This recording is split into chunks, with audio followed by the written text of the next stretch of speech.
Alors, on a beaucoup parlé de vous en fait en ce début d'année parce que vous avez été accusé de plagiat. Vous dites Comment plagia l'avez-vous ou vécu? plagiat? J'ai jamais su. En fait, c'est une version italienne. Plagiat, voilà. La plagia, c'est une pizza Comment l'avez-vous vécu? Ah, pas bien. Pas bien du tout. Euh, Si vous voulez, quand c'est arrivé, quand les accusations sont arrivées, je ne l'ai pas bien vécu parce que c'était très violent. Et, et parce que c'était excessif, c'était démesuré par rapport à l'existant, à ce qui est vrai même dans ces vidéos, qui sont de l'inspiration que je revendique, je le dis encore une fois. Euh, mais c'était violent parce que c'était...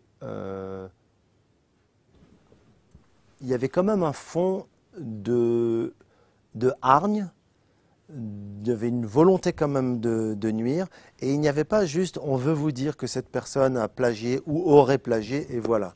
C'était insistant, c'était vraiment... donc oui, je l'ai mal vécu, si c'est pour répondre à ça, je ne l'ai pas bien vécu du tout. Personne n'a envie d'être affiché partout, dans toute la presse, comme quelqu'un qui a volé, hein. Surtout pas un humoriste. On n'a pas envie de ça. Mais après... Et donc moi je me suis bien sûr fermé à ce moment-là. Et ma première réaction, ça a été une réaction, je ne sais pas si j'ai eu raison ou j'ai pas eu raison, mais je le dis très sincèrement aujourd'hui, j'ai envie de rien cacher là-dessus. J'ai voulu savoir d'où ça venait.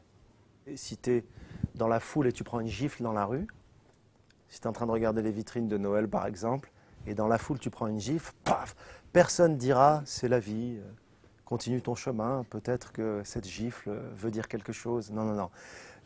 C'est qui le connard qui m'a mis une gifle? C'est la première chose à laquelle tu penses. Et moi, je voulais savoir qui c'était pour comprendre d'où vient la haine. C'était pas une dénonciation tout simplement en bonne foi avec nous pensons que. Non, non, c'était hargneux, quoi, tu vois, avec beaucoup de choses mensongères et une partie de vrai. Mais beaucoup de choses exagérées, mensongères, euh, à charge, euh, pour nuire, euh, exagérées, des montages malhonnêtes. Donc oui, je l'ai mal pris, première étape. Puis après, quand tu es comme ça, tu te braques. Et tu n'es plus aussi cool que je suis face à vous aujourd'hui et dire ouais, ouais, ouais, oui, voilà, je me suis inspiré de gars, oui, j'ai chopé ça, ouais, voilà, au moment où le stand-up arrivait, voilà, avec ma génération et les mecs qui étaient là, ben, on s'est inspiré des Américains. Donc au début, je l'ai mal vécu. Ben, c'est normal. Mais bon, vous y avez déjà un peu répondu, mais aujourd'hui vous admettez avoir pris à certains passages, à certains humoristes quand même. Ouais, c'est-à-dire qu'aujourd'hui, je dis que déjà, il faut resituer quelque chose. La génération d'humoristes qui naît là en ce moment, elle naît dans le stand-up. Tous les mecs que j'adore, hein, je cite à chaque fois Roman Frécinet parce que pour moi c'est le chef de file des jeunes humoristes, mais Merwan B, Hakim Gemili, Roman Frécinet, un peu avant, qui sont beaucoup plus connus, Malik Bentala, Kev Adams, ils sont nés dans le stand-up. Il n'y a pas de mouvement vers le stand-up.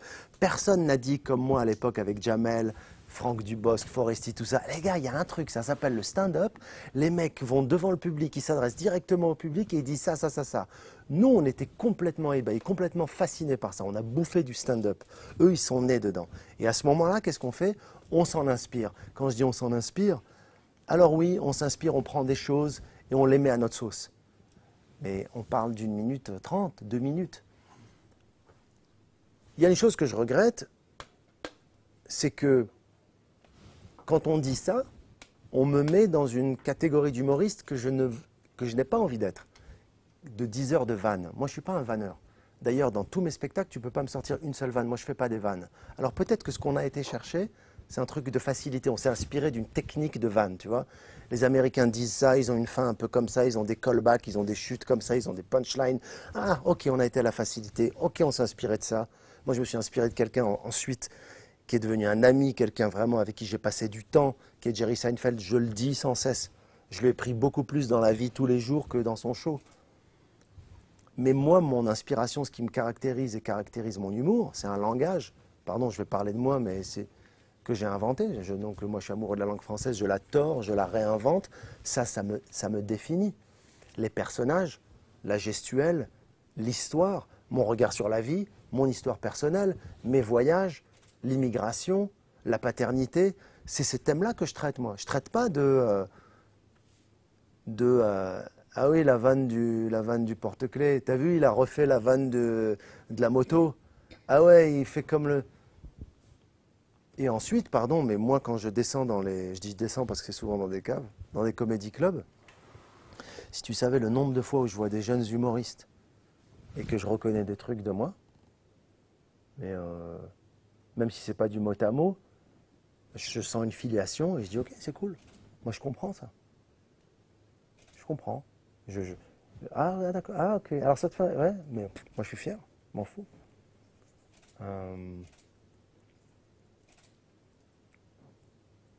Tu vois, il y a des choses incroyables aussi sur l'inspiration.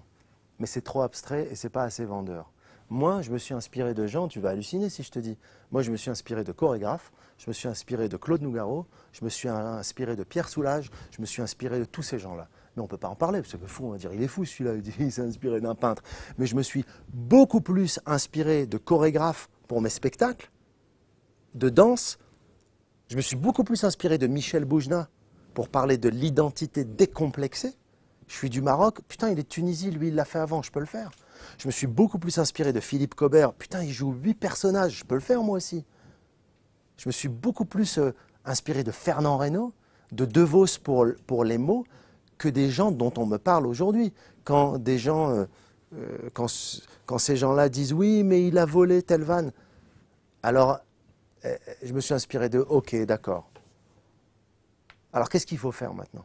Je vous le demande. Est-ce qu'il y a un confessionnal pour humoriste? Est-ce qu'il y a... qu'est-ce qu'il faut faire? À part continuer sa route et dire oui, voilà, c'est une période où moi j'étais fasciné par ces gens-là. Mais 1 minute 20 de show sur 20 heures ou 30 heures de show que j'ai fait dans ma vie, ça ne résume pas ma carrière. Le théâtre, mes profs du Théâtre du Soleil, tout ça, c'est ça qui m'inspire, c'est ça mon métier, les amis. C'est pas mon métier d'humoriste même, je te promets, c'est pas il a dit c'était quoi? Il a dit l'hôtesse de l'air parce que Seinfeld l'a fait et il a fait la clé dans la voiture de Stephen Wright. Ouais, la clé dans la maison, c'est à Stephen Wright. Et moi, quand je fais le mec bourré, ben voilà, je le mets à ma sauce. Voilà. Et voilà, parce que j'ai vu Stephen Wright 20 heures par jour et que je suis complètement voilà, admiratif. Mais après, dans ces vidéos, puisqu'il faut en parler, moi j'en ai jamais parlé, dans ces vidéos, il y a du mensonge. Il y a même des choses que j'ai faites avant certaines personnes. Il y a des inventions, il y a des comparaisons avec des films, il y a... J'aurais volé des jeux de mots, un jeu de mots, mi-pute, mi-soumise, quand même. D'abord, c'est pas le jeu de mots du siècle, et on a tous fait cette vanne. J'aurais pris une expression à un humoriste américain quand il joue de la musique. On met dans cette vidéo que quand le guitariste fait ça, il dit « T'as vu, il fait ça, moi je l'ai fait au piano ». Ben, non, c'est pas vrai. Ce qui est des choses vraiment empruntées, je le dis aujourd'hui, et tout le reste, non. Mais je sais pas, je pense que, je vous cache pas qu'en ce moment je suis en train d'écrire mon prochain spectacle.